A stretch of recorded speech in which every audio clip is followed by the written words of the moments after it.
Hi guys, welcome back to distance routine. मैं हूं शुभम और इस टाइम मैं हूं महाराष्ट्र के फेमस हिल स्टेशन महाबलेश्वर में। काफ़ी सालों से तमन्ना थी यहां आने की और फाइनली यहां पर आ गया हूं मैं अगस्त 2022 में। तो महाबलेश्वर में कई सारी टूरिस्ट प्लेसेस हैं और पूरी भीगी भीगी सी ये वीडियो रहेगी क्योंकि पूरी वीडियो में आपको बारिश दिखेगी। ऐसे सीज़न में ही मैं आया हूँ, मानसून के सीज़न में।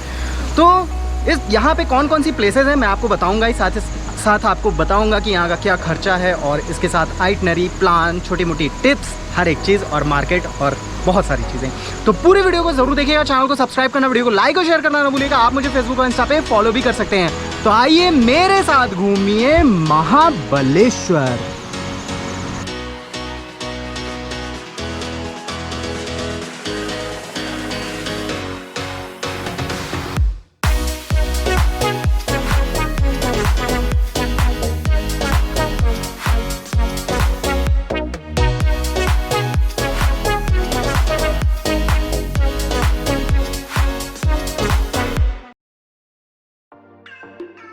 महाबलेश्वर पहुंचने के लिए आप महाराष्ट्र के ही पुणे पहुंचकर आसानी से पहुंच सकते हैं।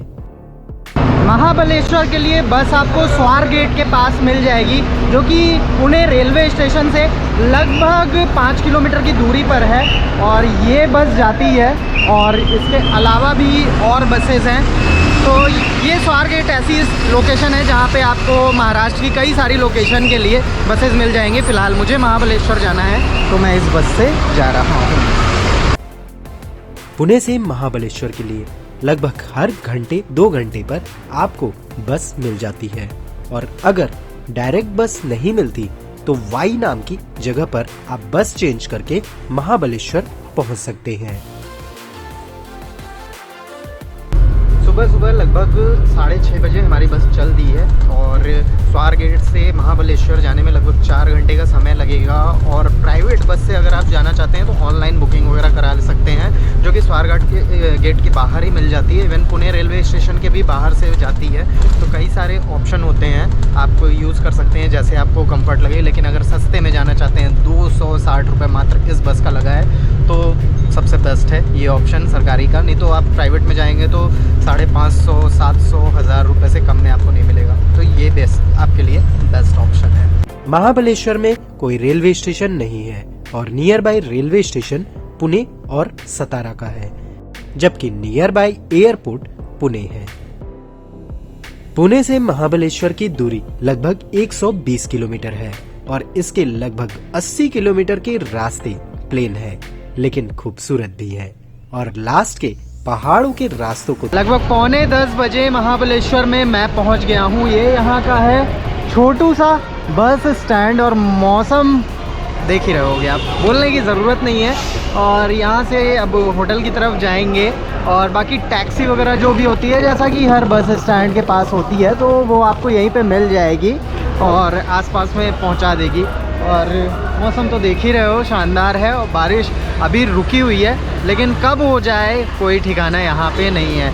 लगभग पहुँचने में यहाँ पर 4 घंटे से कम, 3.5 घंटे का समय लगा है और इजली पहुँच गए हैं, कोई दिक्कत नहीं हुई है, आराम से। और सस्ता सफ़र भी रहा है। तो अब चलते हैं होटल की तरफ। और बारिश से बचने के लिए ही सबसे पहले मैं मार्केट की तरफ बढ़ा, क्योंकि मुझे लेना था अम्ब्रेला।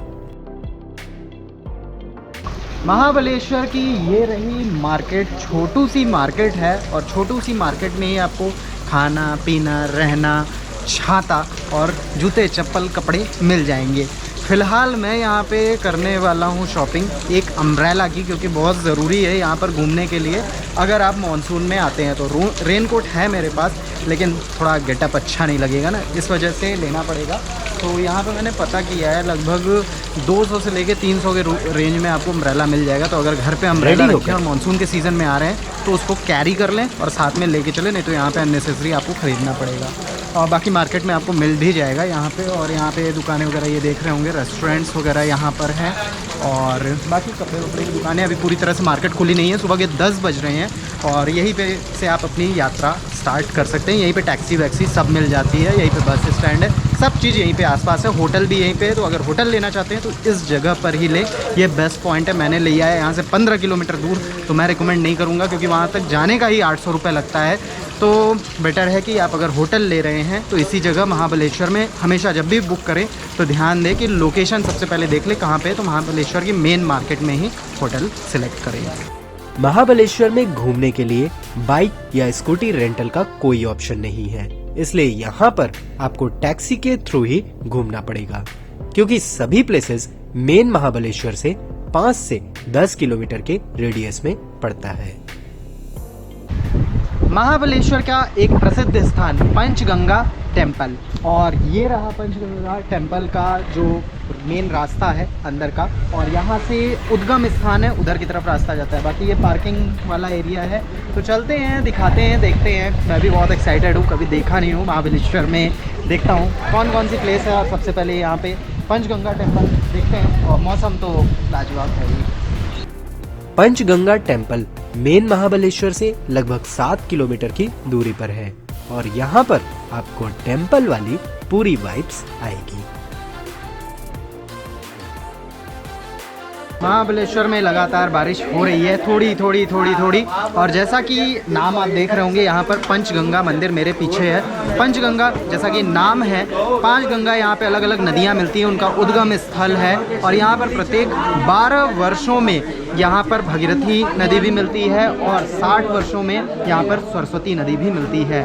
और ये 4500 वर्ष पुराना मंदिर है। अंदर से देखते हैं कैसा है, क्या है। मंदिर के अंदर आपको नदियों के उद्गम स्थल के साथ छोटे छोटे पॉन्ड भी दिखाई देंगे, और पंचगंगा टेम्पल से चंद कदमों की दूरी पर ही महाबलेश्वर टेम्पल भी है।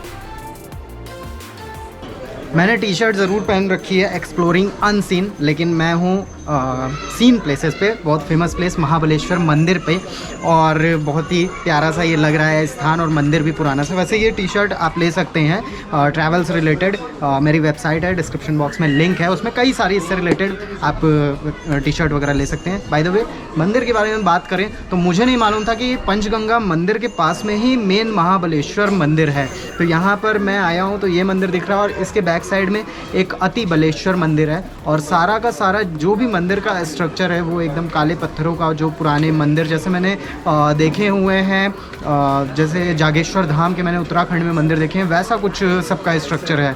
तो यहाँ का भी देखते हैं मंदिर कैसा है। और ये जगह ही एकदम जैसे आप आएंगे तो एनर्जी फील करने लगेंगे, क्योंकि यहाँ पे मौसम ऐसा है, मौसम तो पूरे मतलब महाबलेश्वर में ऐसा है, पर ये मंदिर में भी आएंगे तो एटमॉस्फेयर ऐसा है जो आपको काफ़ी अट्रैक्ट करेगा, और एक भाव आएगा अंदर से कि आप मंदिर में हैं।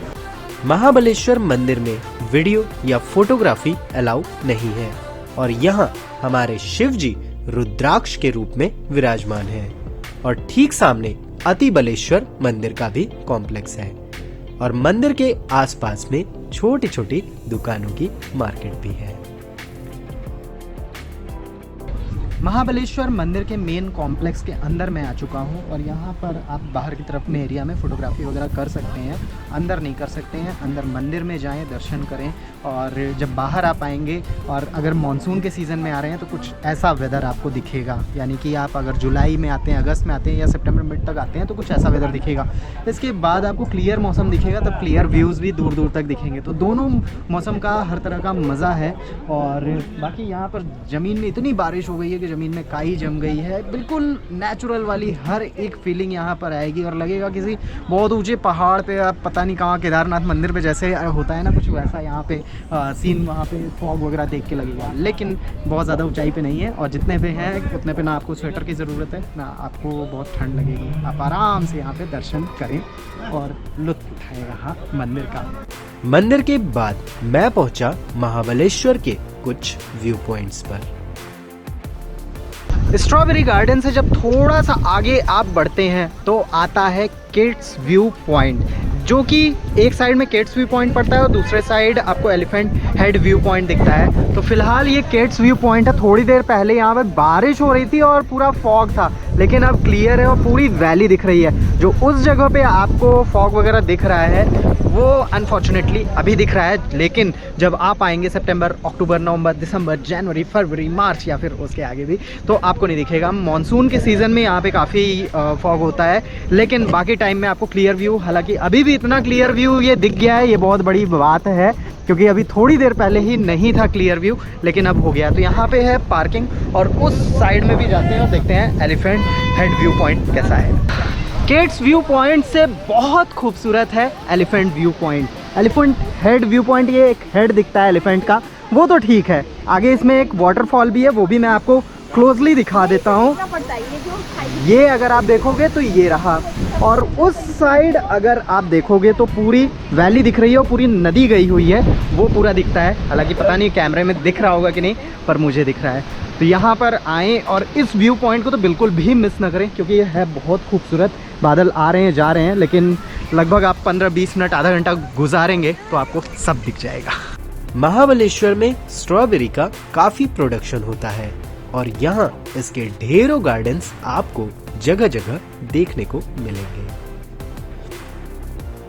तो अब आ गया हूँ मैं स्ट्रॉबेरी गार्डन में, जो कि काफ़ी फेमस है। इसके बारे में कुछ जानते हैं।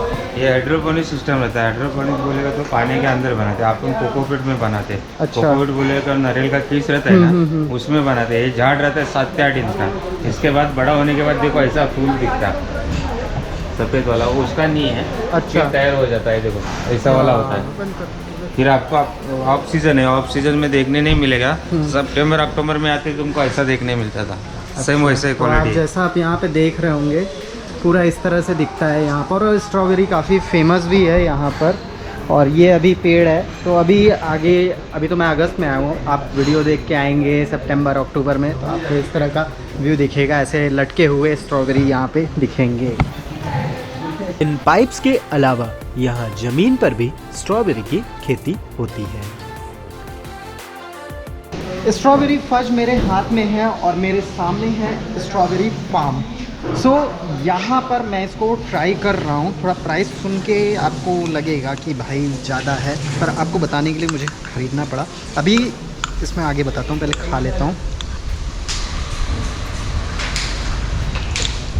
आइसक्रीम है और स्ट्रॉबेरी है। स्ट्रॉबेरी इसमें अभी ओरिजिनल नहीं है। ओरिजिनल क्या कहें, फ्रोज़न है। फ्रोज़न इसलिए डाला गया है क्योंकि अभी सीज़न नहीं है। अगर सीज़न होता है तो इसमें आपको स्ट्रॉबेरी पूरा ऊपर से लगा के बना के देते हैं, तो उस टाइम अलग ही होता है। तो इसकी जो प्राइस है वो 180 रुपीज़ है। 180 रुपीज़ मेरे हिसाब से ज़्यादा है। आप अगर मार्केट में जाएंगे तो मार्केट में और भी ऑप्शन है, और भी जगहों पे मिलते हैं, तो वहाँ पे आप कमेंट बॉक्स में मुझे बता दो कि कितने कितने का है। तो उस जगह पे जहाँ पे बेस्ट हो और जहाँ पे अच्छा मिले वहाँ पे आप खाओ। तो फ़िलहाल ये एवरेज सा है, और हालांकि आप महाबलेश्वर में आए, इसको ट्राई ज़रूर करें, कहीं भी करें, वो आपकी इच्छा। यहाँ से वापस मैं मार्केट की तरफ आया और थोड़ा मार्केट का भाव पता किया। चाय मिल जाएगी? जिंजर टी एक बना दीजिए। कितने की है? 15 रुपये। 15 की एक बना दीजिए। 40 रुपये का आधा दर्जन केला लिया है। केले का साइज अच्छा है। महाबलेश्वर की मार्केट काफी खूबसूरत है और छोटी सी है, और लोनावला की तरह यहाँ पर भी चिक्की और फज काफी मशहूर है। महाबलेश्वर में जब आप आते हैं तो यहाँ पे चिक्की वगैरह की शॉप काफ़ी मिलेगी। तो यहाँ पे पूछते हैं क्या क्या चीज़ें हैं आपके पास यहाँ। यहाँ सर अपना खुद का प्रोडक्शन का चिक्की, चना, फज, आम पापड़, ये अपन खुद बनाते हैं। Production shop. बाकी इधर का जाम, हनी, गुलकंद, शरबत, ये फेमस आइटम। तो अंकल ने मुझे ये गिफ्ट दिया है। ये चिक्की है? चिक्की है। अच्छा, सॉफ्ट चिक्की बोलते हैं उसको। सॉफ्ट चिक्की है। तो आप लोग ज़रूर आएँ, साईं चिक्की में आए। भगवान साईं का यहाँ पे आपको बढ़िया टेस्ट मिलेगा। प्रसाद है एक तरह से, तो ज़रूर आप ले जाएं। और गिफ्ट वगैरह करेंगे तो गिफ्ट पैक के लिए भी काफ़ी अच्छी चीज़ें हैं यहाँ पर। और यहाँ की मार्केट में आपको सस्ते वड़े पाव के ऑप्शन से लेकर बड़े रेस्टोरेंट्स भी मिलेंगे। महाबलेश्वर की जो मेन मार्केट है वहाँ पे मैं आ गया हूँ, और यही है जहाँ पर आप होटल वगैरह ले सकते हैं। पीछे भी मैंने दिखाया, वो भी ले सकते हैं, और इस जगह पे भी ले सकते हैं। यहाँ पे रेस्टोरेंट है, शॉप्स हैं, सभी चीज़ें यहाँ पर हैं और यहाँ पर थोड़ी आपको मतलब लोग दिखेंगे और शॉप्स वगैरह दिखेगी। और अभी सुबह का टाइम है, जैसे जैसे मार्केट ओपन होगी वैसे वैसे यहाँ पे लोग और आपको दिखेंगे। सो ये एरिया है, यहाँ पे होटल लें और यहाँ पे आपको जेन्युइन रेट में भी होटल मिल जाएंगे। बाकी बजट आगे डिस्कस करेंगे। और इतनी खूबसूरत प्लेस पर वाटरफॉल ना हो, ऐसा कैसे हो सकता है। अभी आ गया हूँ लिंगमाला वाटरफॉल पर और यहाँ पर एंट्री फीस है 25 रुपीज़ पर पर्सन, 2 टिकट। बारिश जैसे कि भीगी भीगी वीडियो होनी है तो बारिश तो होगी ही।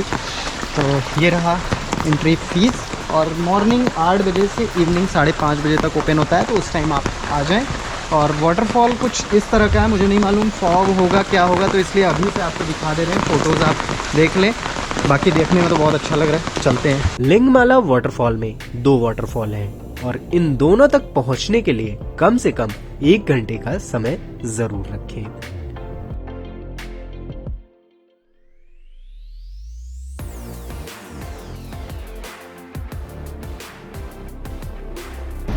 जब 25 रुपए दिए थे तो लगा था पता नहीं कैसा वर्थफुल होगा या नहीं। वर्थफुल आप छोड़ो, माइंड ब्लोइंग है और व्यू बहुत शानदार है। ये देखो आप कैसे बादल उड़ रहे हैं, यहाँ पे सामने नदी का व्यू है। इधर इतने सारे वाटरफॉल हैं, कैमरे में नहीं दिख रहे होंगे लेकिन कई सारे, कम से कम नहीं तो यहाँ पे 20 वाटरफॉल धीरे धीरे कहीं ना कहीं से गिर रहे हैं। और ऊपर ये घर बने हुए हैं, बहुत प्यारा व्यू लग रहा है। कैमरे में मैं कुछ नहीं कह सकता कि आपको कैसा दिख रहा है, लेकिन सामने से बहुत बहुत बहुत प्यारा है। तो ये पॉइंट भी मिस ना करें। 25 रुपये आपके आराम से वसूल हो जाएंगे। आगे से भी जाके देख सकते हैं, लेकिन यहाँ से भी आपको देखने को मिल जाएगा। बारिश लगातार हो रही है, भीग रहे हैं, अब चलता है। और इसके बाद दूसरा वाटरफॉल काफी करीब से देखने को मिला। बाल तो पूरी तरह से ख़राब हो चुके हैं, लेकिन जब आप लिंगमाला वाटरफॉल की तरफ बढ़ते हैं तो बीच रास्ते में 2 रास्ते कटते हैं, एक 100 मीटर वाला, एक 500 मीटर वाला। 100 मीटर वाले रास्ते में आपको कुछ ये व्यू दिखता है। वाटरफॉल उधर पीछे है और ये उसका फ्लो है सामने। तो यहाँ पे ये लगी हुई है झाड़ियों की बैरिकेडिंग, तो आप आगे जा नहीं सकते हैं, लेकिन बहुत प्यारा है। और वेदर क्या ही बताऊँ, कुछ बोलने लायक नहीं है। जो है बस देखने लायक है और फील करने लायक है, और वो सब यहाँ पे सामने है आंखों के। ऑक्सीजन रिजॉर्ट में यूँ तो कई सारे रूम हैं, लेकिन मेरा जो रूम है वो स्टूडियो रूम है। और सबसे पहले व्यू ही दिखा देता हूँ। यहाँ पे कितना प्यारा सा व्यू है सामने की तरफ। ये पूरा ऐसा एरिया है जहाँ पे आप थोड़ा खेल कूद सकते हैं, एंजॉय कर सकते हैं, व्यूज़ देख सकते हैं, फ़ोटोज़ खूब सारी क्लिक करवा सकते हैं। ये जो लगा हुआ है ये इसलिए लगा हुआ है क्योंकि बारिश बहुत ज़्यादा होती है और इस वजह से इसको लगा दिया गया है ताकि अंदर पानी ना आए। तो ये रहा रूम यहाँ का, और ये पूरा वुडन स्ट्रक्चर है। यहाँ पे अगर आप आते हैं जब, तो आपको इधर से भी ये देखें आप, शानदार सा व्यू देखने को मिलता है। और जब बाहर का वो ओपन हो जाता है पोर्शन तो पूरा ओपन व्यू दिखता है। और इधर आएंगे तो वॉशरूम है। वाटरफॉल से मैं पहुंचा महाबलेश्वर के मैप्रो गार्डन पर। महाबलेश्वर की एक बहुत ही पॉपुलर प्लेस है जहाँ पे हर कोई ले जाने का, जो टैक्सी ड्राइवर होते हैं वो वादा करते हैं, और वो है मैप्रो गार्डन। नहीं मालूम है कैसा है, बाकी बाहर लिखा ice cream parlour, khakhra factory, Mapro garden. देखते हैं क्या है, गाड़ी को जाने देते हैं, अंदर चलते हैं। नाम से ये प्लेस तो गार्डन लगी थी, लेकिन मैप्रो यहाँ का एक फेमस ब्रांड है जिसके ढेरों फूड, जूस, चॉकलेट्स और बेकरी प्रोडक्ट्स आपको यहाँ पर मिलते हैं। वैसे आप यहाँ कुछ ले या ना ले, कुछ फोटोज जरूर क्लिक करवा सकते हैं और फ्री सैंपल में कुछ खा पी भी सकते हैं। महाराष्ट्र का कह सकते हैं राजकीय ये फूड या ब्रेकफास्ट या जो भी कह ले, वड़ा पाव। मतलब इसको कह सकते हैं ना देसी बर्गर, और सबसे सस्ता, सुंदर, टिकाऊ भी है सब तरह से। मतलब खा लो, आपका पेट भी भर जाता है। मात्र 15 रुपये में, बहुत जगह मैंने देखा है 10 रुपये में भी मिलता है। तो भाई आए हो तो इसको तो मत छोड़ना, खा के ही जाना। मैप्रो गार्डन के सामने एक एडवेंचर पार्क भी है। महाबलेश्वर की इन प्लेसेस को कवर करने के बाद मैं पंचगनी पहुंचा, जहां 2 व्यू पॉइंट थे और जिसमें लास्ट वाला हर किसी को पसंद ज़रूर आने वाला था। महाबलेश्वर की ट्रिप में आप धीरे धीरे पंचगनी तक पहुंच जाएंगे, जो कि लगभग 15-20 किलोमीटर की दूरी पर है। मैप्रो गार्डन भी पंचगनी में ही पड़ता है। और उसके बाद ये आता है पूरा पॉइंट, ये ओपन व्यू जो आपको दिख रहा है। बहुत देर बाद मुझे ओपन व्यू दिखा है, मतलब पूरी ट्रिप महाबलेश्वर में तो नहीं दिखा, यहाँ पे दिखा है। तो सामने जो वाटरफॉल दिख रहा है, आपको पता नहीं दिख रहा होगा कि नहीं दिख रहा है, लेकिन मुझे दिख रहा है, जिसका नाम है भिलर वाटरफॉल। और ये पूरा काफ़ी खूबसूरत है। उधर भी मुझे एक छोटा सा वाटरफॉल दिख रहा है। तो ये ओपन व्यू अभी को दिखा है, तो दोनों व्यू देखने का एक्सपीरियंस मिल गया। मतलब पूरा वो फॉग वाला भी टाइम दिख गया और इधर ओपन व्यू भी दिख गया, तो अच्छा लगता है। और जो ये बादल आ रहे हैं, ये महाबलेश्वर से ही आ रहे हैं, जो आगे की तरफ बढ़ रहे हैं। तो दोनों एक्सपीरियंस मिल गया। और पंचगनी में भी कई प्लेसेस हैं जिनको आप कवर कर सकते हैं। और इन सब के बाद सबसे लास्ट और खूबसूरत पारसी पॉइंट पर मैं पहुंचा, तो बस आंखें इस पॉइंट पर ठहर गई। महाबलेश्वर का पारसी पॉइंट क्या है भाई, गजब है। ये अगर आप देखो, यहाँ पे लेक है बीच में, पीछे बैक साइड में उसके पहाड़ है, और इधर भी है, और नीचे मकान वगैरह बने हुए हैं। बहुत खूबसूरत सा व्यू है, बहुत सुकून है यहाँ पे। फ्री ऑफ कॉस्ट है यहाँ पे, कोई खर्चा आपका नहीं लग रहा है।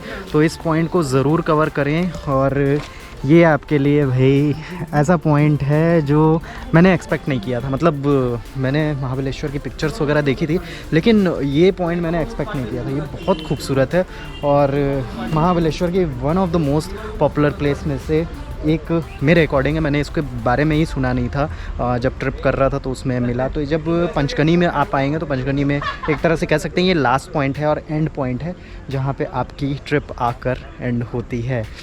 महाबलेश्वर की वीडियो आपने देखी। अब वीडियो में बात कर लेते हैं कि आपका यहाँ क्या खर्चा होगा। उसके पहले जान लेते हैं कि यहाँ पर आपकी आइटनरी क्या हो सकती है। यहाँ घूमने के लिए 2 दिन काफ़ी है और बहुत सिंपल सी आइटनरी है। जो प्लेसेस मैंने आपको दिखाई है वो तो इसमें है ही, वो आपके पूरी जो आइटनरी रहेगी उसमें 1 दिन में हो जाएगी। इसके अलावा जो चीज़ें मैंने छोड़ी है वो एक है तपोला, एक प्लेस है, लेक है तपोला, जहाँ मेरा होटल था उसके पास में। और दूसरा एक जो प्लेस थी वो है प्रतापगढ़ फोर्ट। तो इसके लिए 1 दिन आपको चाहिए होगा, मतलब 2 दिन में आप यहाँ की प्लेसेस कवर कर लेंगे।